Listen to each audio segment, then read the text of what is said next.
我要感謝創結會自成立以嚟啦，喺推動電商以至推動香港經濟發展呢方面啦，係做咗大量嘅工作，亦都啦係為業界啦係作出咗非常之重大嘅貢獻嘅。今日其實呢個就職典禮係代表我哋新一屆嘅開始，嚟緊未來呢，我哋都會有好多唔同活動啦，等緊大家去參與啦。咁大家可以一齊去合辦，或者大家可以一齊有啲咩商機係合作啦。咁令到我哋呢個會呢，同埋大家係一齊係行得更遠。嚟緊呢，有咁多位嘅嘉賓嘅支持啦。咁我相信呢，未來嘅一年呢，希望我哋嘅會再創高峰。希望即係透過呢個會咧，去延續呢個分享共贏嘅文化啦。咁啊，亦都透過一啲實戰嘅 sharing 啦，令到即係更加多中小企咧，可以透過電子商務咧，就係去揾到一個優勢嘅。電商嘅發展咧，其實喺未來香港又好啦，全世界都好啦，其實都係一個好重要一個環節，同埋大家都可以花多啲心機，諗下一啲好傳統嘅行業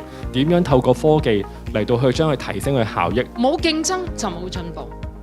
但係競爭可以 in a sense 係彼此一齊進步。而家今時今日講嘅，我哋應該係講，我哋每一個行業之間都應該係互相扶持同埋成就。我哋認識在座好多嘅商家朋友，其實佢哋各自都有自己嘅故事，各自嘅營商模式。其實呢啲所有嘅營商模式，所有嘅經驗，其實都可以攞出嚟分享，去啟發更加多嘅商家，令到香港嘅市場更加蓬勃。我哋行住做品牌嘅呢個血脈，對於做電商我覺得非常緊要，因為一定要咁樣去為自己增值，控制權喺自己手，自己係 IP， 可以揾全香港、全世界最優質嘅廠家、最優質嘅合作伙伴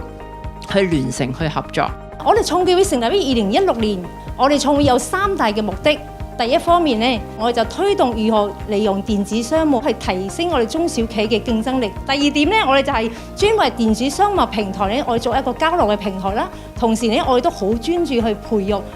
青年人呢，喺翻個電商方面去尋求發展嘅事業。